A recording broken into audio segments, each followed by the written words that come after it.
Basically आज की class में हम डिविजिबिलिटी पर बात करेंगे। यानी हम देखेंगे कि कोई भी नंबर 2 से 3 से 4 5 6 7 से लेकर के 11 तक में वो किससे डिवाइड होकर के आती है। क्योंकि कई बार हमें इसकी ज़रूरत पड़ती है कि उसकी डिविजिबिलिटी हम बहुत आसानी से देखते ही पता कर लें। सबसे पहले हम बात करेंगे डिविजिबिलिटी बाय 2 यानी 2 से डिवाइड होने वाली संख्या। तो इसकी डिफिनेशन से वो पहले बोलते हैं कि जिस नंबर्स के लास्ट में इवेन होती है यानी कि 0 2 4 6 8 होती है, जिस यानी कि last digit of a number is even. Last digit वाले नंबर क्या होनी चाहिए? Even.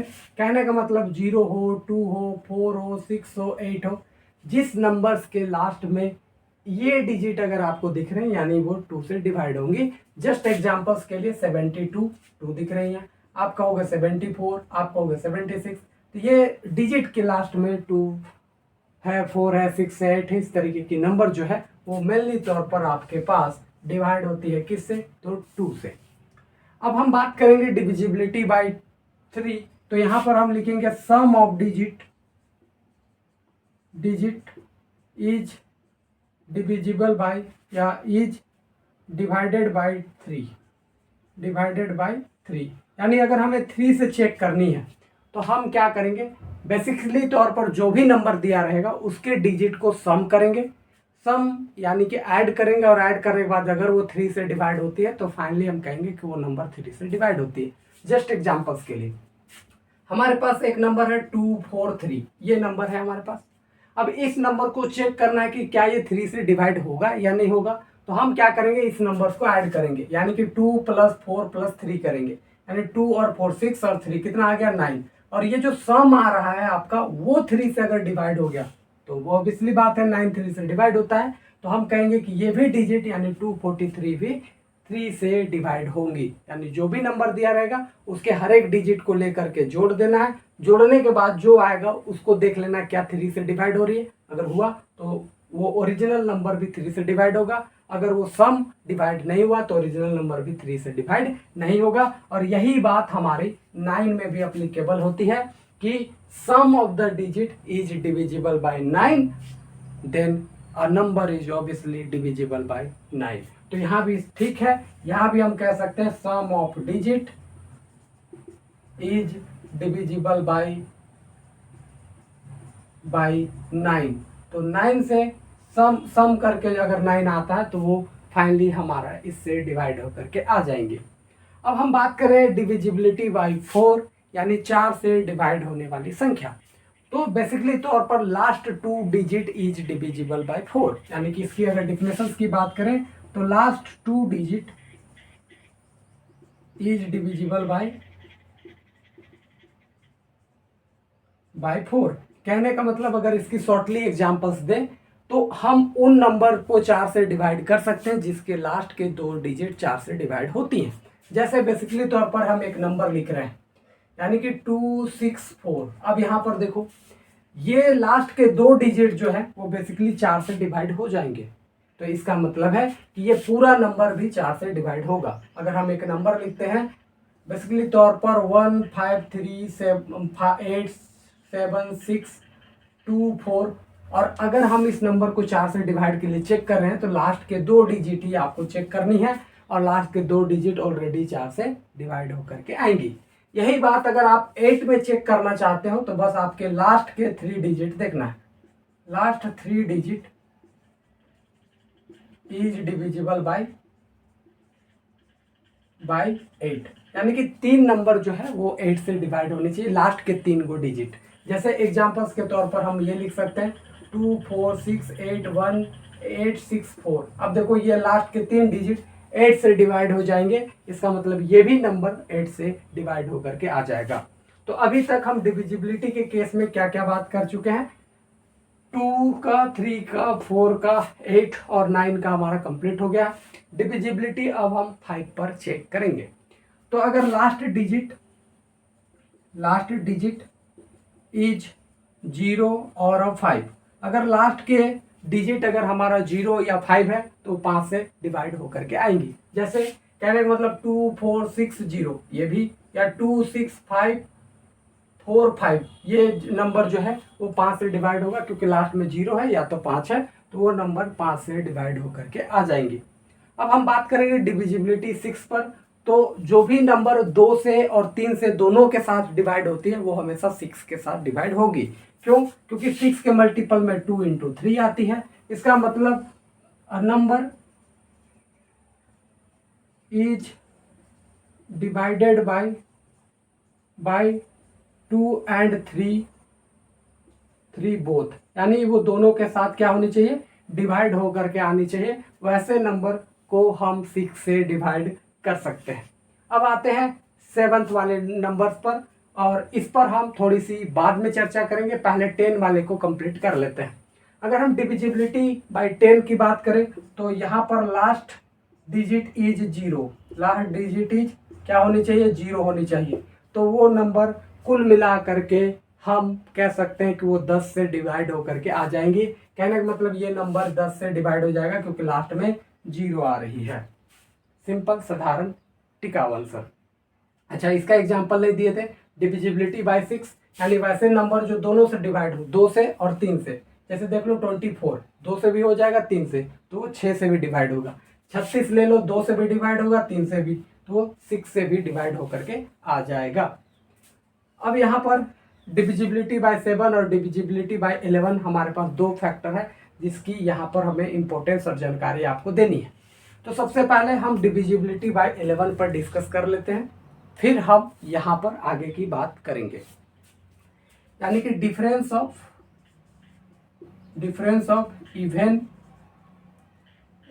Of sum of even place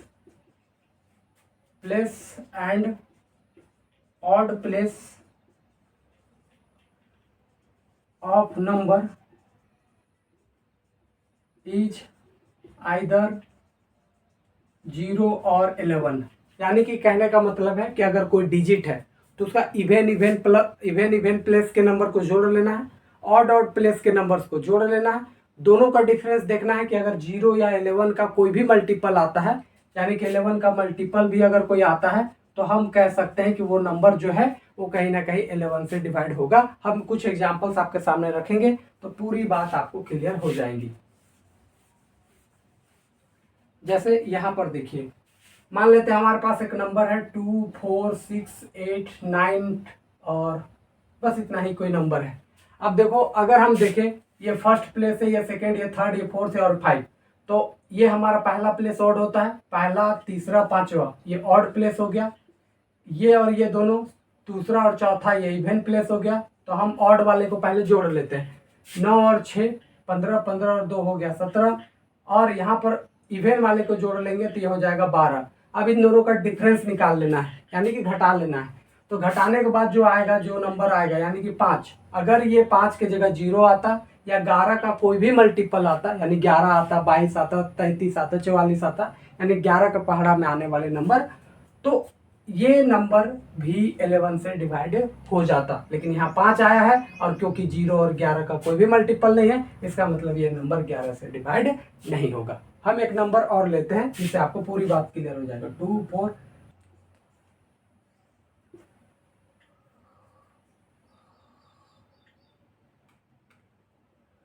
ठीक है। अब ये डिजिट हम लेकर के चल रहे हैं, अब देखना चाहते हैं कि क्या ये 11 से डिवाइड होती है।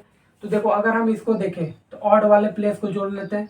1 और 6 7 और 2 9 हो गया। इवन वाले को जोड़ेंगे तो 8 और 1, ये भी 9, 9 माइनस 9 कितना आ रहा है, 0।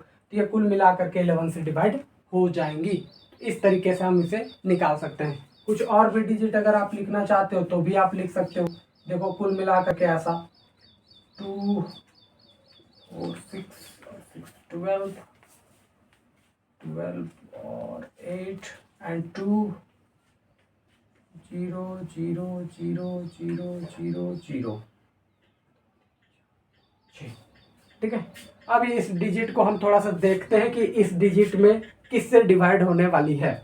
अब देखो, अगर इसके प्लेस को जोड़ो, ऑड वाले पहले जोड़ लो, तो देखो हमारे पास 0 0 0 0 0 0, तो 0 ही होंगे, माइनस इसको जोड़ लो तो 2 और 6 6 12 और 2 14 और 8 14 और 8 हो जाएंगे आपके पास, कुल मिला करके 22, घटाएंगे तो -22 आएगा, जो कि 11 से डिवाइड होती है। इसका मतलब बेसिकली अब हम डिविजिबिलिटी बात करेंगे 7 पर। तो ये इसमें क्या होती है कि हमारा जो भी यूनिट डिजिट है उसमें ट्वाइस मल्टीप्लाई करते हैं, और जो बाकी बच गए रिमेनिंग डिजिट है उनसे घटा करके देखते हैं कि जो बचा हुआ है वो 7 से डिवाइड हो रही है या नहीं। अगर हुआ तो फाइनली जो हमारा ओरिजिनल नंबर है वो 7 से डिवाइड होगा, अदरवाइज वो 7 से डिवाइड नहीं होगा। यानी कि हम इसके डिफिनेशंस की बात करें तो subtract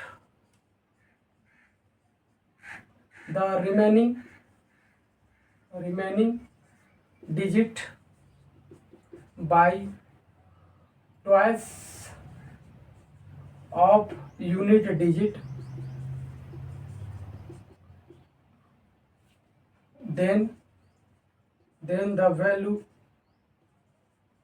value is divisible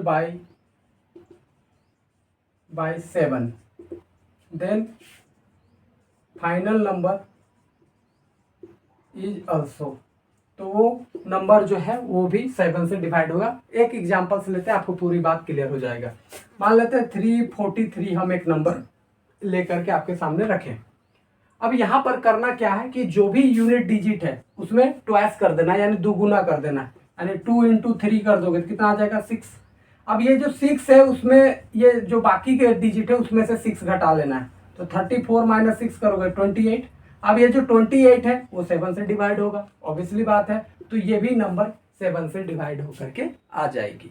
clear? इतना ही छोटा सा एग्जाम्पल था जिसको समझने की जरूरत है। यानी जो भी यूनिट डिजिट है उसको 2 से मल्टीप्लाई कर दो, जो आएगा उसको बाकी वाले से घटा करके जो आएगा वो 7 से डिवाइड होनी चाहिए। जैसे एक नंबर और लेते हैं हमारे पास,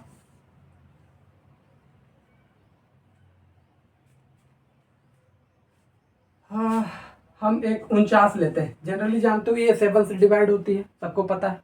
इसी पर चेक करके आपको बता देते हैं। देखो पहला जो हमारा डिजिट है उसको ट्वाइस कर लेना है, तो 9 × 2 करेंगे 18 आ जाएगा।